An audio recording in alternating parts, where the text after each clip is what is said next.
Yes, thank you very much. My name is Ayoarul, as we've said. I need to abridge the story so that I don't take your time. I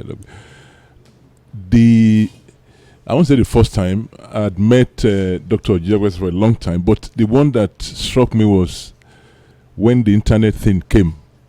I had no idea about internet, and I didn't know it could be applied to journalism.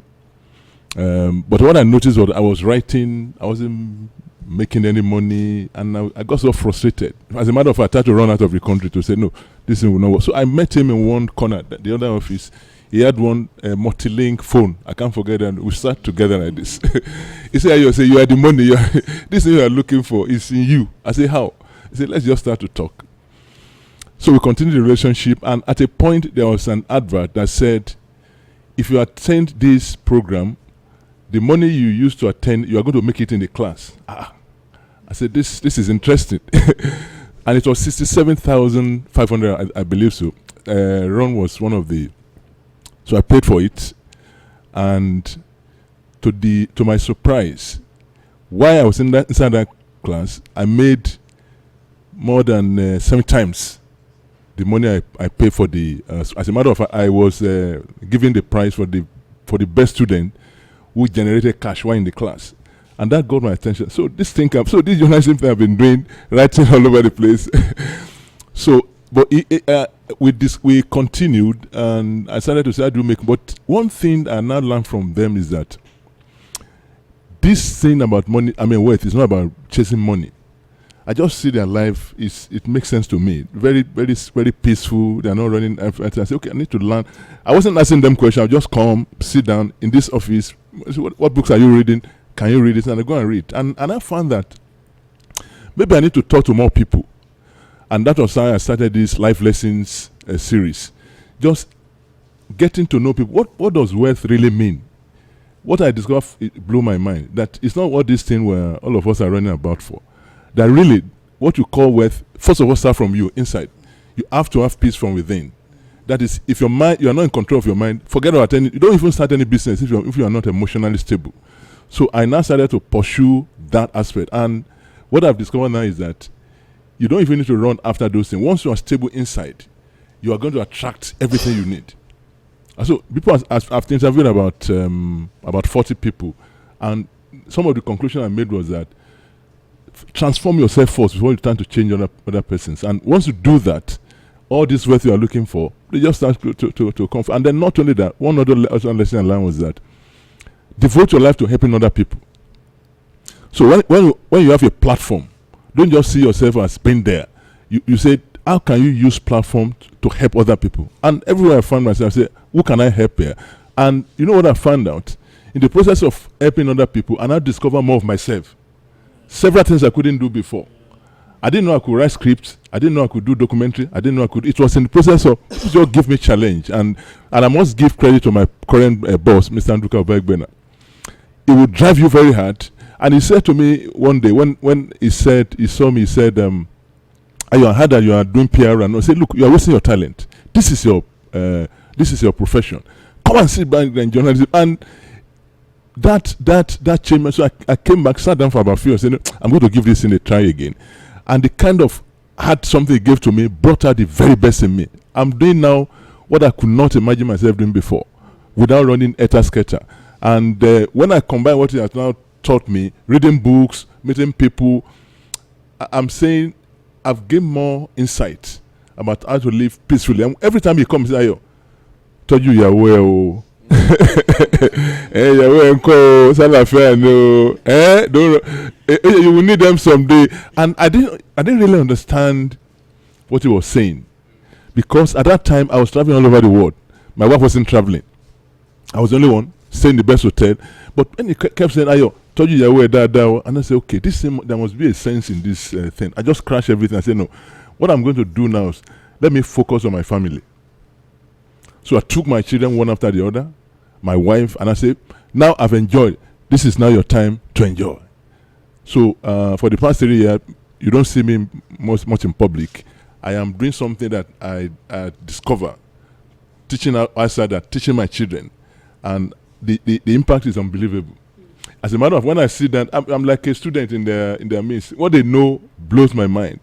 But because of the running around before, I didn't understand that. I had such wonderful children, wonderful wife. So the lesson I'm saying here is that when I've interacted with other successful people, they have trust in their wives, they carry them along, and in the process, they have what I call stable success.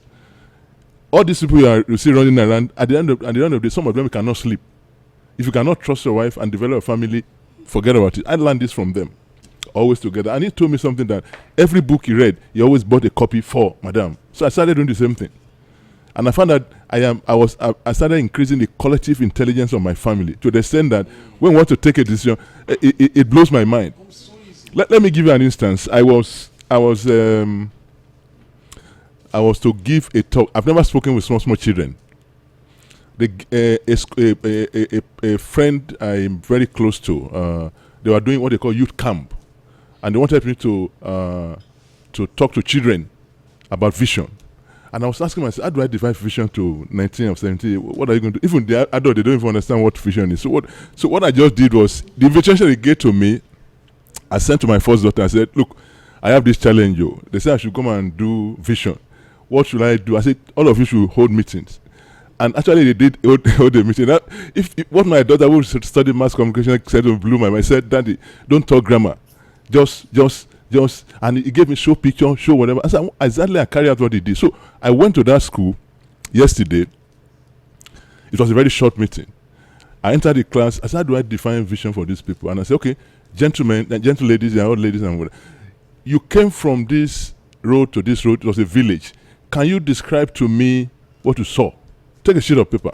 And all of them wrote, we saw a dilapidated building, blah, blah, blah. We saw this factory and all that. So I take another sheet of paper.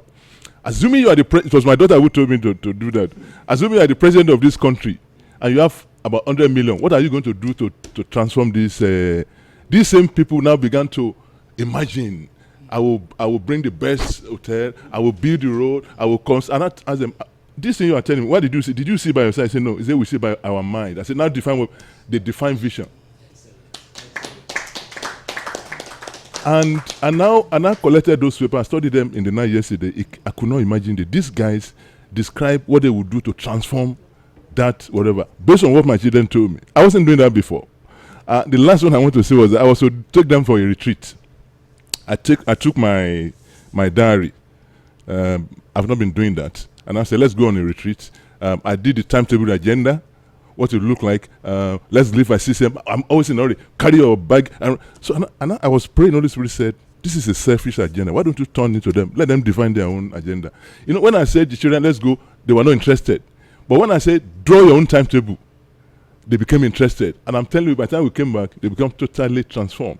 I am saying that I've learned that it's not about yourself. It's about getting interested in even the immediate family, people around you. Are you putting yourself in them? And as you become more mature, this becomes more important. It's not about chasing money all over. Money will disappear. And I ask myself, if you die today, you're not going to take anything along with you. But if you are deposited and multiply yourself inside people, you live on. And that gave me time to reflect. I say, I'm going to pursue this more path, which I found in them that if they did not do what they did to us, we're not going to be here.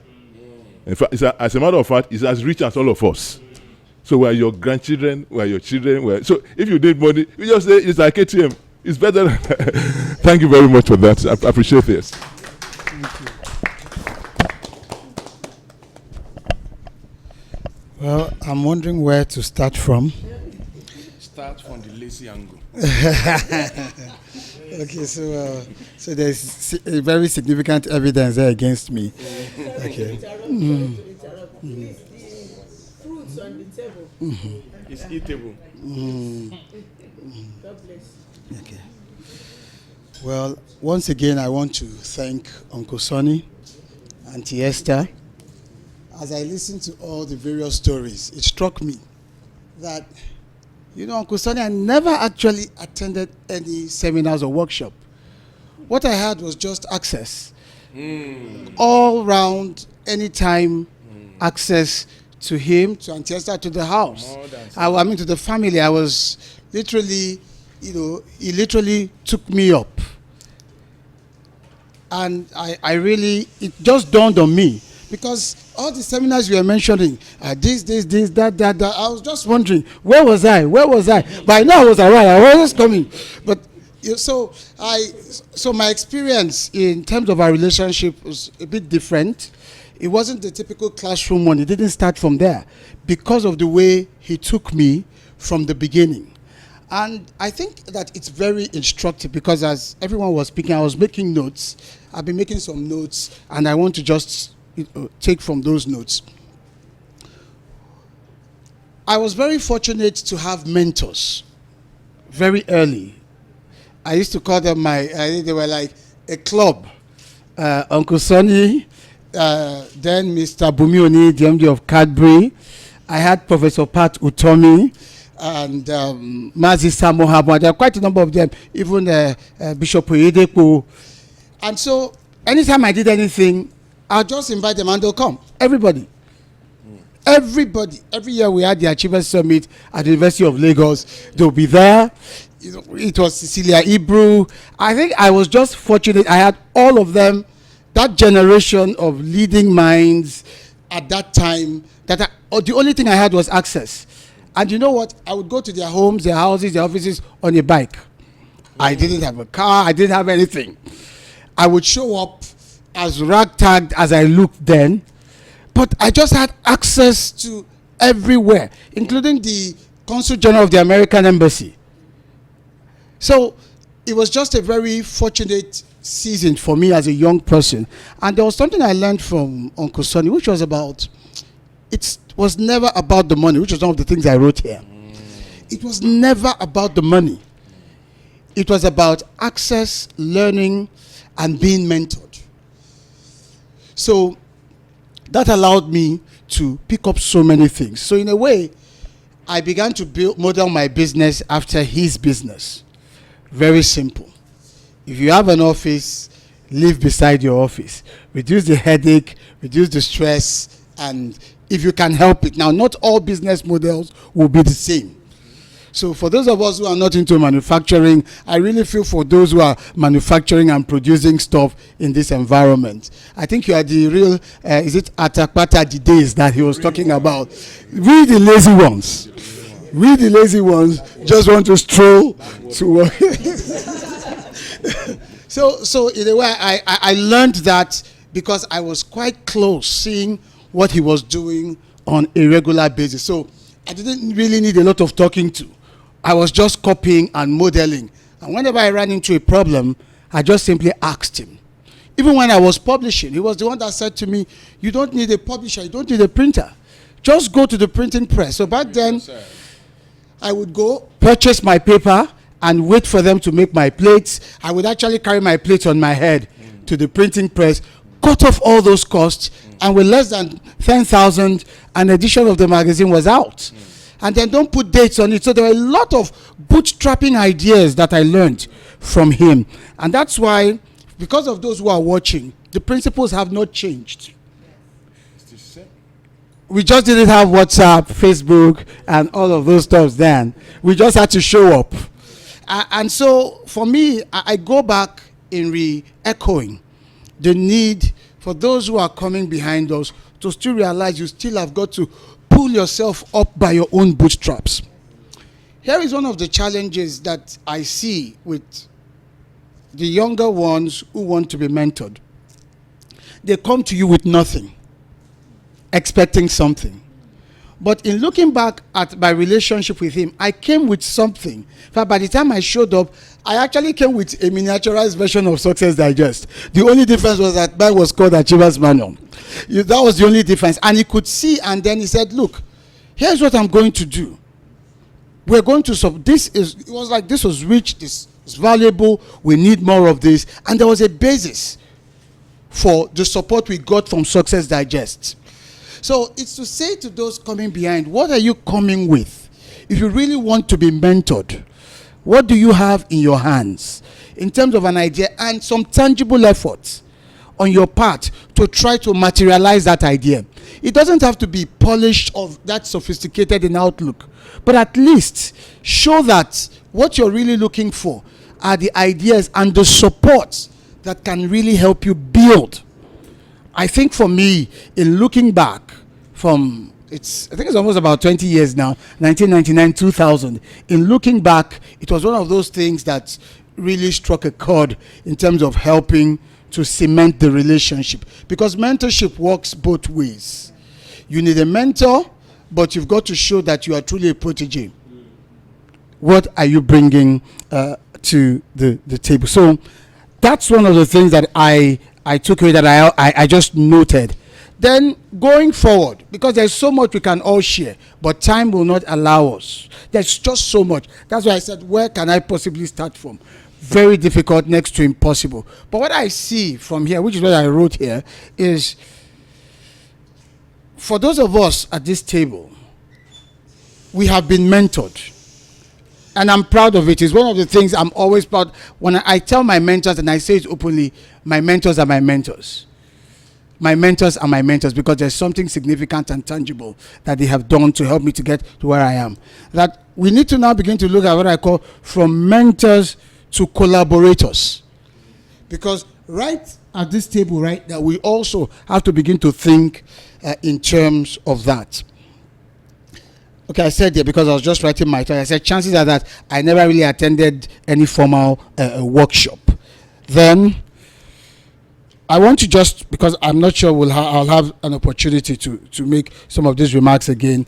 And I said it was never about the money. It was beyond making money. It was about building a business, which is one of the things that helped me as well to transit from just being a motivational speaker.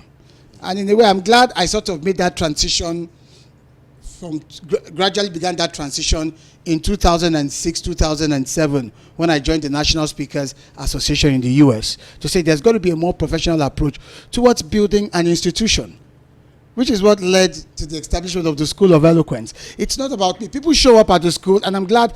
In fact, people show up at the school, they take a course, and I show up in one of the classes. They are surprised to see me. And then they figure out, oh, so this is your school. I said, well, yes, because it's about building a business, building an institution. And with my friends here in Lekki, I think they're just reinforcing the idea for us to actually have a footprint on the island. We have been harassed the past 3 years. Why is School of Eloquence not on the island? So it just reinforces that for us. So I want to thank you for providing that light, that look, don't just build a personality. Don't just build a practice. Build a business. And the business runs without me. We're programs. I was at the MBA all throughout this week. I spoke at the MBA conference. But you know what? School of Eloquence executed the project seamlessly with our alums taking part in the program, delivering value, and the school got paid handsomely for it. I had no clue what had happened, only that I got the notifications, and that really worked. So I really want to thank you. It's something we need to imbibe for those who are coming after us. Then, scalability, which is about growing and expanding. And I'm looking forward to learning from my fellow proteges and co-collaborators, if I may use that word, in terms of how do we scale. I mean, there's a lot I can learn, and I hope I can learn from you, and I can learn from everyone here. Then, partnering together. I like your story. And is this your story? Who's your story with his?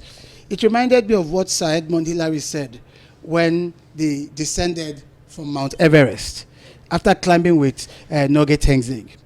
A journalist asked him a question and said, look, Sir Edmund, I heard that there was a time during the climb that you almost sleep. It was Noge Tenzing, the shepherd that held you. You could have slipped to your death. And he smiled. And instead of just gloating or taking the glory, he didn't make an issue out of it. Do you know what he said? Rather than answer the question, he said, we are mountain climbers. Mountain climbers help each other. That struck me. That's one of the things that has shaped my thinking in terms of where I can reach out, where there are possibilities for partnerships. We're all on this together, and I'm glad you made reference to the point that success can be so lonely, or the quest for it can be so lonely. So there's a need for us to think more strongly along those lines of partnering together, helping each other. There's still so much in terms of many more Everests to conquer, that each person is uniquely placed to open doors for others. And I'll be more than happy I do a lot of work in terms of coaching for a lot of high-profile people, a lot of very high-profile individuals who want to come in quietly and go. Then the concept of cross-breeding, cross-fertilization of ideas and values across industries. I would like to know what works in the betting industry, which is where you're. So here, I'd like to know what works, because frankly, when I see anything betting online, as I'm trying to check my emails, I'm like, gosh, here they go again. But something must be working. Something must be working, because you don't seem to go away. The more I keep saying that to go away, the more you come. So, I mean, across, we could really, cross-fertilize ideas. You're doing a lot of digital work. I'm sorry, I'm not a digital person. The reason is this. Most of the people who actually pay me well are not on social media. So I only post things on Facebook or just to say, look, I've not disappeared. And sometimes I am harassed. Ubon, what's going on? I feel for the 634 people following me on Twitter. One of them called me that day and said, Ubon, you're a miserable person to follow. You don't post anything. Well, I wonder why I'm following you. I said, well, you better stop following me, because because there's nothing there. But it's not to discountenance it. I'm just a pragmatist. I know those who pay me, who do high ticket value work for me. That's why I said I'm lazy. Barely even use WhatsApp, because they belong in that generation. I know a time will come when they would have moved on. I'll need to reach out to a new generation. So I need to keep my eyes on the likes of Samson and the rest. So the need for us to cross-fertilize and learn from each other to explore the applicability. When I get into trouble, I know he's the first person I call. When anything EFCC comes my way, I just call him, Lord Vince, where I come. And then my big brother here, and that's the amazing about this relationship. In terms of media, I thought I knew it all in the media, but working with him, interacting with him has really added tremendous value. But we would not have had all of that if he had not started that vision, that dream, and then found a way to bring us all together. And so it comes back to me saying, Uncle Sunny, Auntie Esther, we just want to thank you. I think for me, today is just an opportunity to be thankful. Thankful to God for your life, for having led and having been so accommodating. So the burden on us is to see how we can also do same for as many that are coming, who are willing, who are ready, and then help make sure that our own shoulders are there for them to stand on. So once again, thank you very much, sir.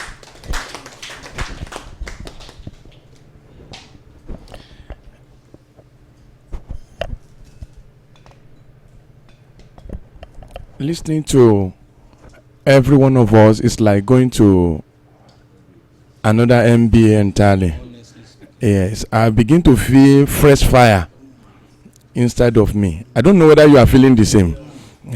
And the most beautiful thing about it is people are talking from different angles, from different professions, from different ideas, but we are coming to the same thing. My life started in a village, in a particular place they call Ileoluji in Ondo State. I'm not from the place, but my parents are joining the place. One of the first things I grew up to see in my father, and it's the picture that remained in my head till today. The time I will see him, we have this different kind of bucket where we put elubo, rice, gari, and some other foodstuffs. The place they normally put is not far from my room. I will see my father coming there. He will open the one of rice. He will shake his head. He will open the one of... We open everything. Then he will do like this. I didn't know what he was seeing in those buckets that made him to be so sad. So anytime he leave the place, I will go there to go to go and see. I won't see what really made him sad. Until one day, one of us carried part of the gari and said, "Can't you see you want to kill me?" I said, "Removing gari, how does he kill? How does he kill somebody?" It was later I realized that he was battling very chronic poverty. And that brought a lot. So I made up my mind in the village that I have to start making money. I will go to the market, I buy walnut. I will cook it in primary school, secondary school. I will sell it all around. If it is time for groundnut, if they are not in season, I will go and buy. There was a time they said there is no these glasses they normally use for lantern. The glass they normally use for lantern. It was so scarce in the village that somebody just came back and said he has. I just said, don't sell it to anybody. I bought everything. I didn't buy. I just collected. I said I will help you to sell. I put my own. Just to make sure that I don't eat the way my daddy had. Not only that, he didn't have too many children. He gave birth to only 8 of us. So when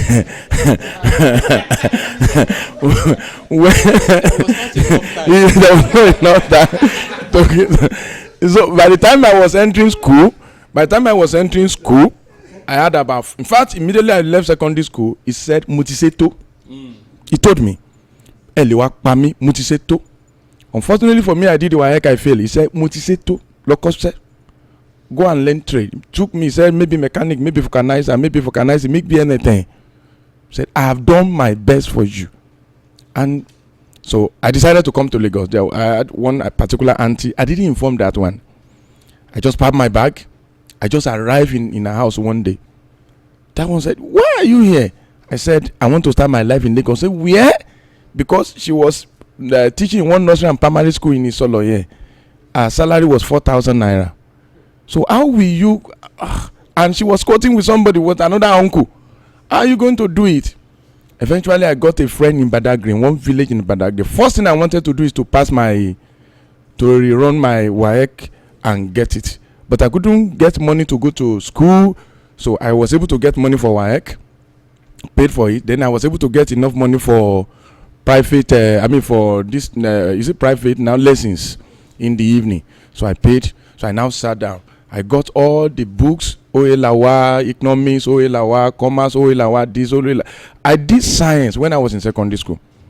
But half of the time, there was no lecturer, there was no teacher for chemistry, so none of us passed it. So I knew that if I go back to go and study physics, chemistry, biology, I was not ready. So I have to borrow my head brain. I went to go and buy thing for heart. I said I can read this one on my own and pass it. So I sat down. I will sit down by 8 a.m. I will read till 4 p.m. because the lesson starts by 5 p.m. After 4 p.m., I will pack my bag, go to lesson. When I return by 9, I will sleep till 12. I will sit down again by 12 midnight. I will sleep by 4 a.m. I wake up by 8 a.m. to read. And I did it for 1 year. By the time the result came out, in fact, they said we should pay for Orijo. I didn't even have money to pay for Orijo. So they will be carrying all the things beside me. I was not a Christian, I was not born again, so I would have involved myself in it. But there was no money. So they just packed me, but I have read. I went to our lesson teacher. I said, "Please, this is my situation." It was our English teacher, Ghanaian. I said, "I want to pass, but there's no way I can pass without your help." He said, "What should I do for you?" I said, "I will be writing essay. Every day, 1 essay per day, and you'll be marking it." And the man agreed. So I will write my school, my lesson teacher, every lesson. He will mark it. He now told me, said, if you get 4/10 from me marking you, said you will come out with a credit. And shortly before the exam, I got 4/10. I got C4. He said, if you can get 4 because half of the time I spent in the village, we didn't have teachers. We just be making noise, we shouting all around and be doing all manners. Shall I continue? Yes. Okay. So eventually, I passed that exam. I went into school, but the thing kept on ringing in my brain. I must not end like my dad. That's poverty. I hated it. Please permit me to digress a little. The same fire that is in all of us to make money is the same fire that is in all the boys, all the guys, all that, even the one that are doing yahoo. Because I was wondering at a stage that if I didn't encounter SuccessDigest, and I have somebody that introduced me to Yahoo, I would have gone for it.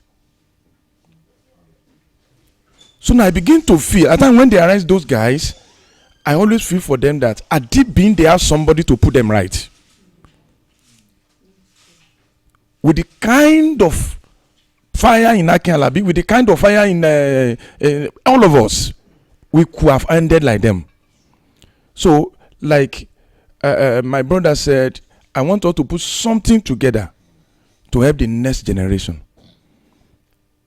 When we used to come here, we had only one mentor. Now he has created many more mentors to help people. And I want all of us to put one or two things together to make sure that we help them. So eventually, when I entered the school, when I was rounding up, I have been thinking. In fact, I went to study accounting because in the village we believe the accountants are always very rich. They make a lot of money. They work in central bank. They work in bank. That was the thing.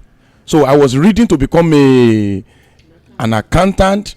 But to compound my problem, toward the end of the year, before I entered the school, I became a child of God. I knew the Lord. I was in the fellowship. I began to serve the Lord. I knew how to hear from God.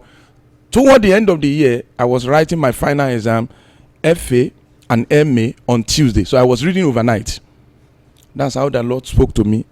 Come and meet me on the feed. I want to talk to you. I hear that thing clearly in my ear, and I said, so I left it. My friend said, where are you going? MA tomorrow, FA tomorrow, 4 units course. Is something wrong with you? I left. And God told me, you will never be an accountant. I wept. Because I thought that the source of my money. That's where I will make money. Now you said I will not be. I can say, yes, you are going to be a family minister.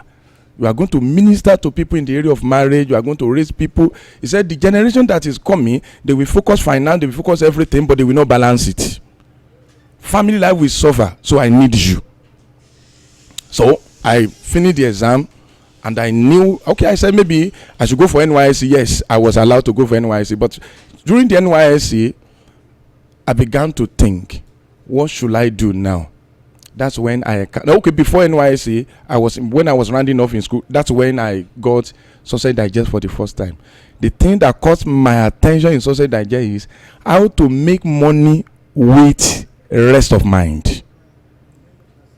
How to make, I don't know whether you remember, how to make money with the rest of mind. Because in the state, with peace of mind, in the state of, even in the striking, poverty-stricken state of my dad, he still kept his integrity. He kept on telling you, Emma Bami lorúkọ jẹ́.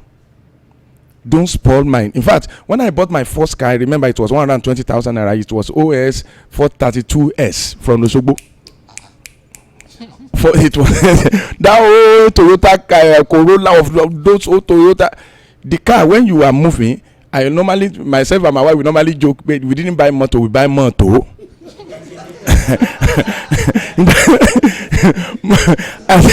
Do you understand Yoruba very well? Motor, you got it. Something you have to, when you buy, you have to buy mechanic. When you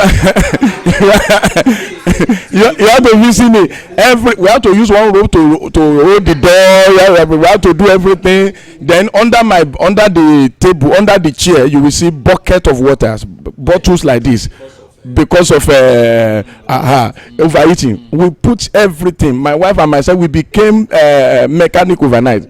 When I drove this car to my father in the village, he didn't greet us. He said, "Níbo lẹ ti rí mọ́tò?" I said, "Ọlọ́run ló ṣe." He didn't say anything. In the middle of the night, he came to the room where we slept. He woke me up. He woke my wife up and said, "Ẹ ti ń jalè." You got married within a year. You said, "Ọlọ́run ló ṣe."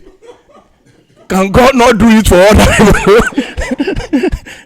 My wife had to sit down with him, but he was not ready to listen to me.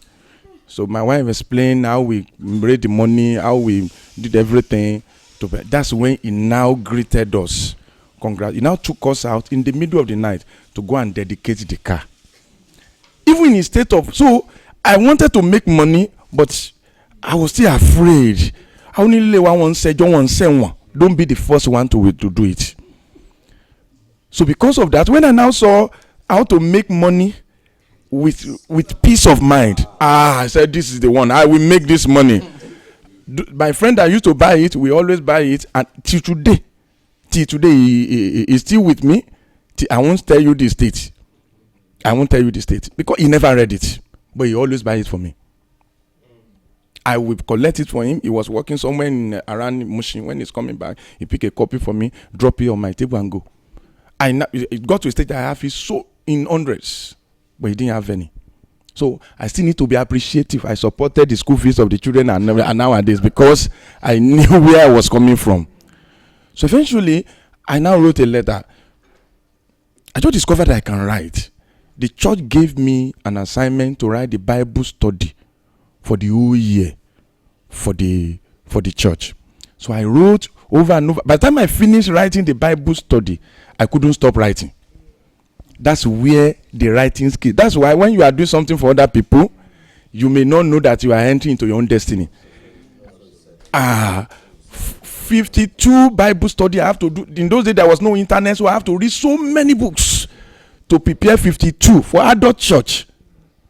So by the time I finish, I have to, because I used to wake up in the night to write. So it has become an habit that I have to wake up in the night. I kept on writing. That's how I enter into the realm of writing. By the time I wrote my first book, I didn't know I've never met a single author in my life. I don't know how to publish it. I don't know how to do anything. That is when I now wrote a letter. With this publisher that is doing this thing, let me meet him. Luckily, immediately I got to him, said, we'll be having book writing seminar in so time. He showed it to me, said, you need to attend. The problem is it was 5,000 naira. Where will I get it? It was this same my friend that raised that 5,000 naira. He raised it. Then I came for the training. I was ready. They said the program will start around 8. I came around 6:30. I sat down. Eventually, the first book came out. Then the problem of selling.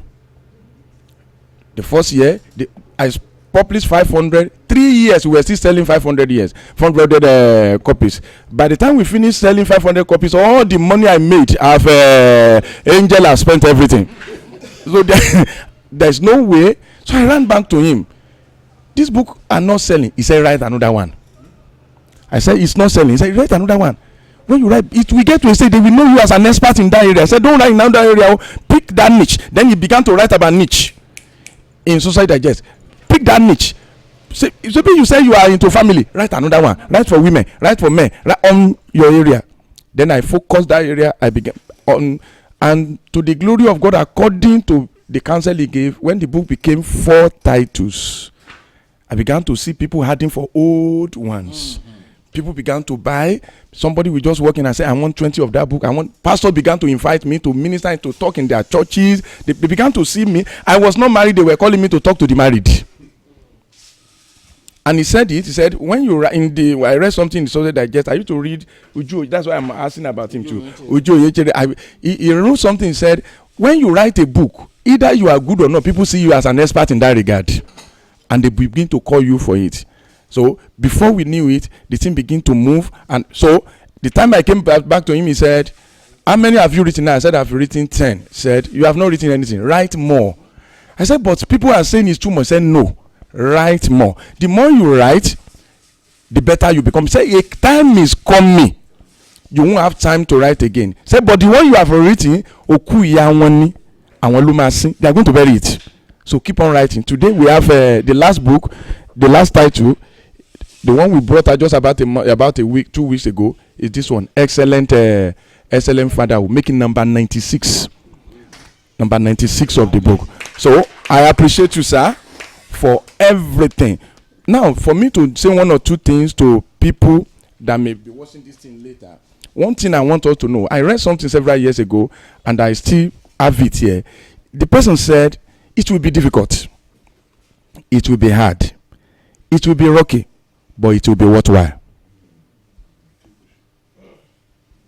It will be difficult.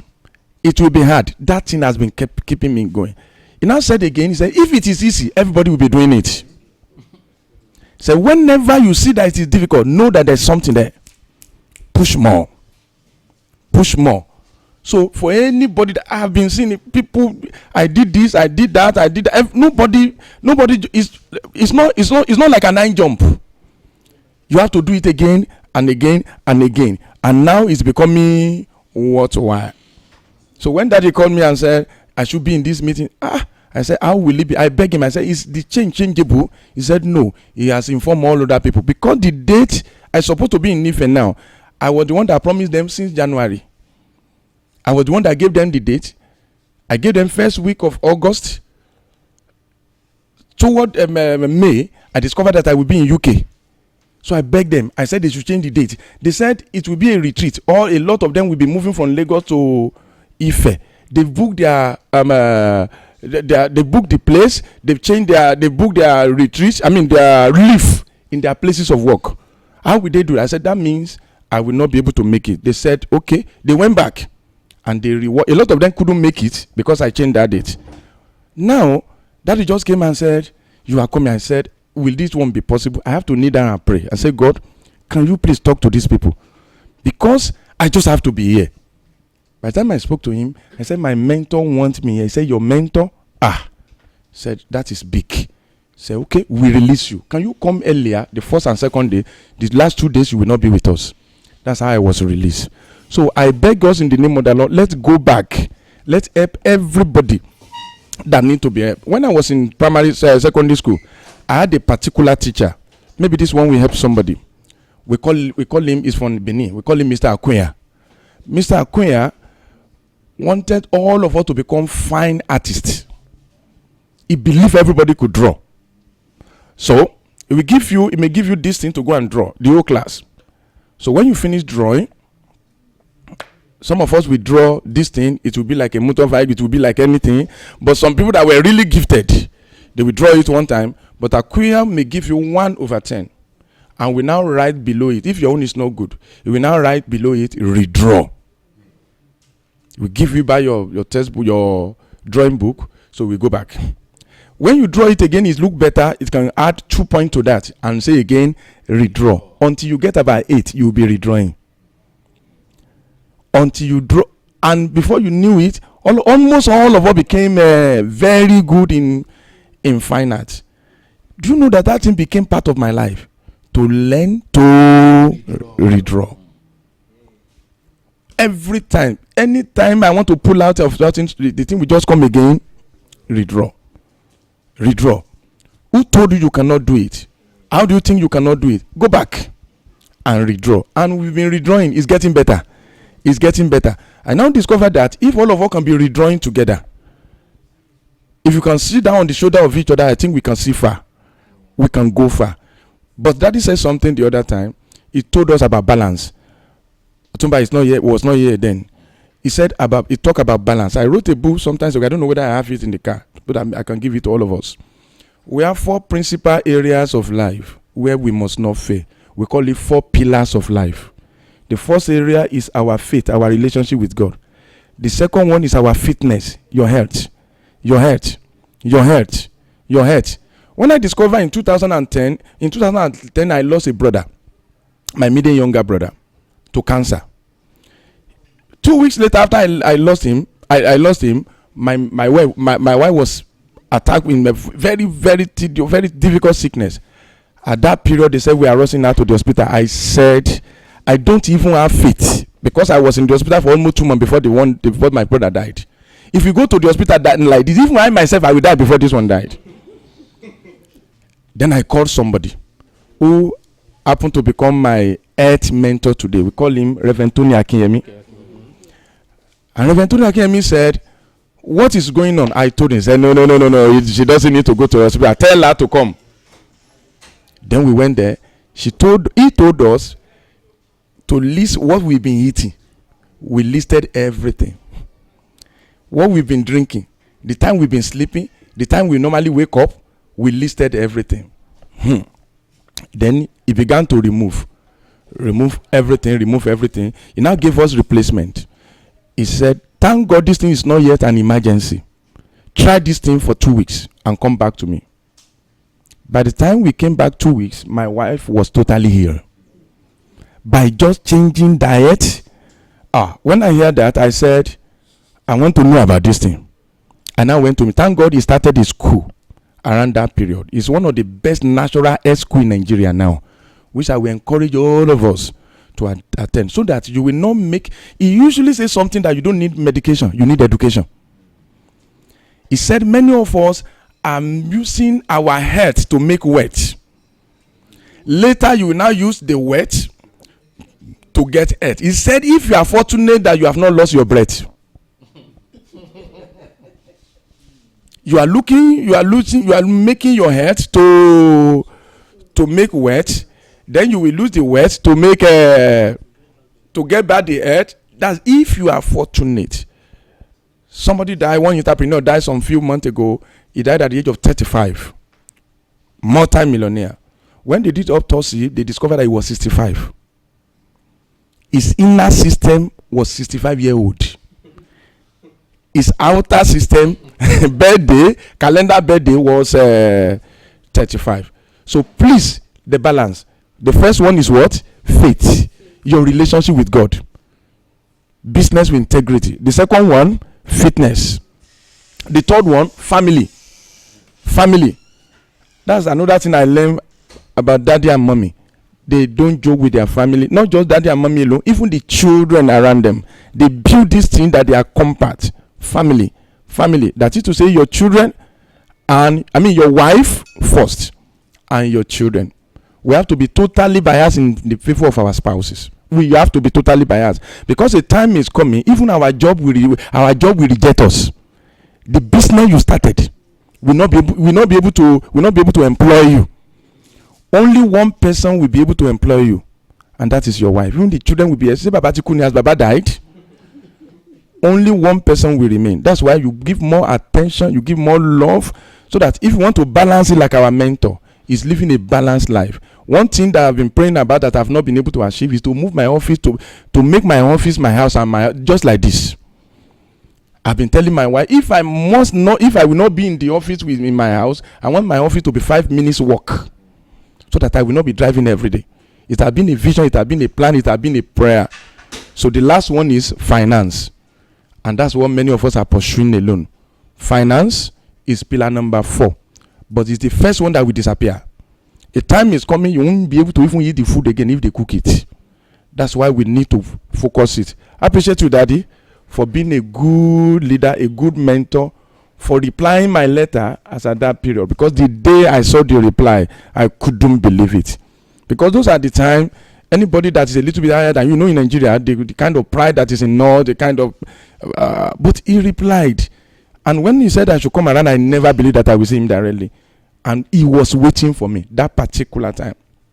And he will be asking me, come back. He kept on saying it. And that's the reason when many of us are here now. He never believed that we are going to grow to this level. He never knew, but he was just doing things. So how many of us are still helping other people like that? God will help us in the name of Jesus. So lastly, please, I discovered something in business. There's something they call blind spot. When we are driving, you are driving your car, you don't discover that there's a particular place you cannot see in the mirror. You will look at the mirror, you won't see anybody. But shortly a car will just overtake you. I discovered that blind spot, majority of the time, is our spouses that will look at it for us. Our employee will never say anything. They take instruction and move away. It's your wife that will tell you the truth that you will never like to hear. And I think we should give attention to that. Thank you, and God bless you.